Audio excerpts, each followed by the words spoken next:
What's going on, guys? It's Brandon back here again for another BFR, and to be honest, I didn't want to make this video. I didn't want to even attempt to make this video, but here we are, I have to do it. Game 67 versus the Buffalo Sabres on March 28th at 7:30 p.m. The Hawks did what I thought was unthinkable. Buffalo wins 6-5. The Hawks moved to 24-33-10. They get outshot 37-21, which was horrible enough. Hits were 33-24 Chicago. Faceoffs were 25-24 Chicago. On the power play, they go for 2 for 2. On the Buffalo's power play, they go 2 for 3. Lankinen 16. Tokarski saves 16 out of 21 at an awful night for him. Lankinen actually has a decent night, saving 31 out of 37. Tyler Johnson was in. Entwistle was in. Tyler Johnson and Kershaw were in. Entwistle was out. Doc was out. And a slow start would lead the way to 4 unanswered Blackhawks goals by early in the second. Buffalo not only would storm back, but Chicago would retake the lead just like in Vegas with an Alex DeBrincat goal, and Buffalo would tie it up right near the end, and then they lose it in the last 10 seconds because that's what happens.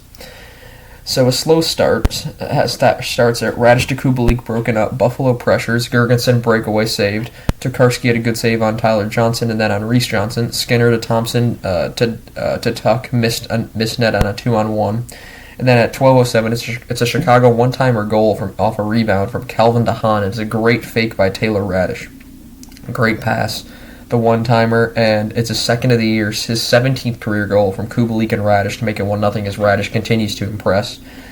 And then at 6:16, it's another Chicago deflection goal this time after Sam Lafferty scores his 5th of the season from McCabe and Reese Johnson to make it 2-0. And before that, Lafferty laid an absolute humongous hit on, I want to say it was Fitzgerald, but no, it was Butcher, that's who it was. He laid him out in one of the biggest hits I've ever seen. Radish was in on a breakaway, and Kubalik rebound saved by Samuelson. And then at 4:38, it's a Buffalo penalty to Fitzgerald for tripping. And then at 3:05, it's a Chicago power play goal. Sorry about that. I don't necessarily remember where we left off, but I remember a Radish was in on a breakaway. Kubalik had a rebound that was saved by Samuelson. And then at Chicago goes on the power play because at 4:38 there's a Buffalo penalty to Fitzgerald for tripping. And at 3:05 it's a Chicago power play goal to Jonathan Toews, his 10th of the season, getting number 10. From Kubalik and Kershaw makes it 3-0, and it's a beautiful goal. It's a beautiful move around Tokarski. And then Kachuk had a big hit on Jokiharju, and then Caleb Jones had a big hit as well, as the Hawks were just dominating Buffalo at this point. And I'm thinking, I know it's 3-0, just like the Vegas game, but there's no way they're going to blow this one, not after what happened. And it's Buffalo. How wrong was I? Strome had an easy chance, decides to pass, and it was a strange play, and then utter convenient at 18:39 to start the second. It's a Chicago goal from Seth Jones, number 5 on the year, from DeBrincat and Strome to make it 4-0. Then the wheels start coming off. Lankinen, point-blank save on Thompson. Donley had a chance denied. And then at 16:36, it's a Chicago penalty to Caleb Jones for holding. And Toews and Lafferty had a chance shorthanded denied. Kachuk had a breakaway shorthanded that was denied. Hawks were in full control on that penalty kill. And then Cousins to Ogposo 2-on-1 was saved. But then on the power play at 15:10, it's a Buffalo power play goal to Victor Olofsson, his 13th of the year from Jokiharju and Cousins. Makes it 4-1. I'm thinking, okay. Then at 9:36, it's a Buffalo goal to Victor Olofsson again, his 2nd of the game, from his 14th of the year from Skinner to make it 4-2. And I'm saying, no, they're not going to do it. Then at 5:28 of the second, it's a Buffalo deflection off Gustafsson. It's Kyle Oposo, 17th of the season, from Butcher and Cousins, makes it 4-3, and I slammed my book against the wall. I'm like, they're going to do it. And they wouldn't do it in the second, but they would do it in the third. Buffalo had continuous pressure. Lankinen was making deflection saves. Fitzgerald took Kachuk's helmet to the mouth, so that wasn't great. Skinner had a breakaway that was saved. Lankinen had a 3-on-1 post-to-post save. Skinner collides with McCabe, and he was a little shaken up. He went to the bench. Skinner was barking at the refs all night. He would get the last laugh in the end, but he did not deserve it. He was barking at the refs for no reason a lot of the time. There were some times, though. There were a few that he was, it was a bit overzealous. Sabres 3-on-1 saved by Lankinen to start the third. The Jones brothers block a wide-open net on a Skinner wraparound, so together they combined.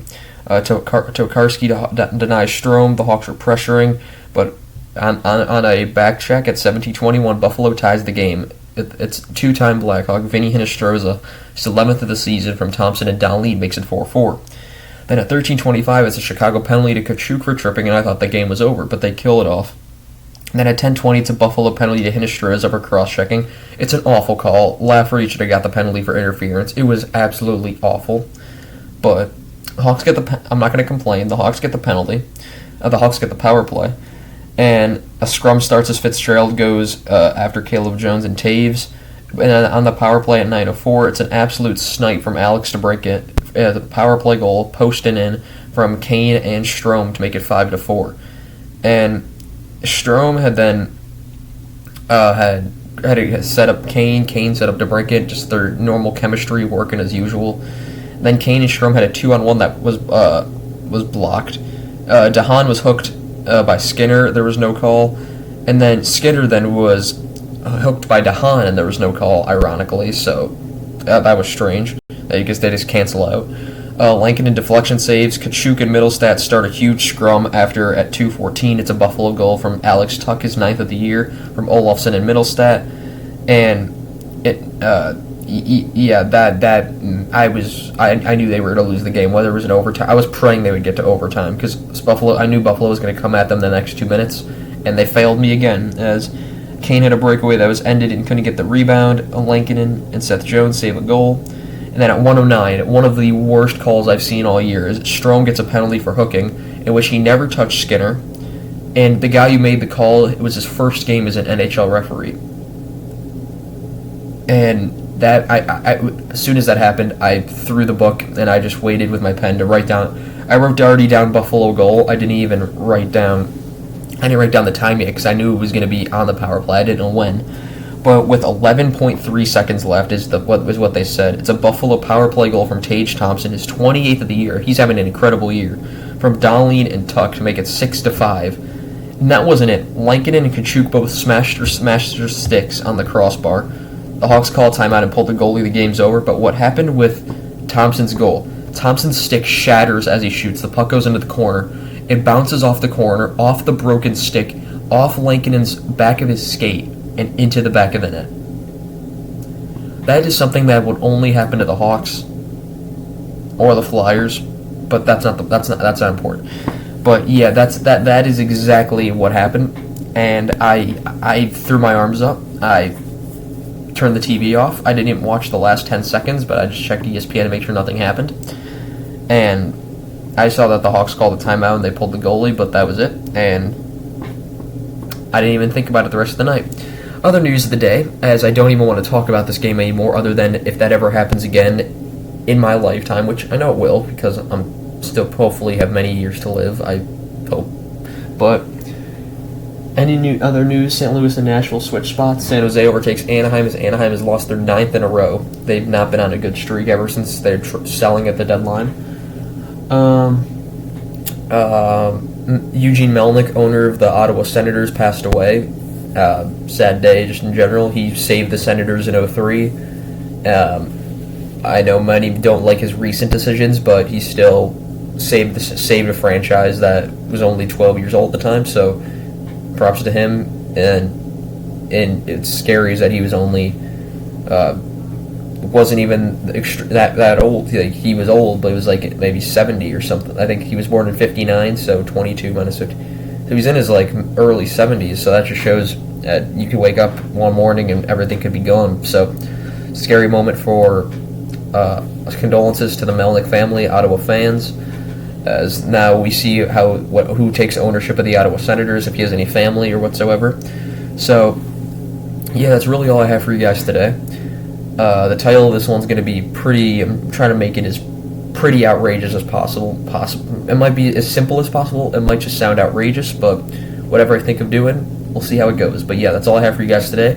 No Blackhawks games till Thursday, so you'll have nothing from me until, I think, the power rankings or a BFR. Today's the 28th of March, so 29th, 30, 31. So yeah, one more BFR, and then a power rankings video to follow it, as March is concluding, and there'll be one more after April. So yeah, that's all I have for you guys today. and I will see you guys next time. Goodbye.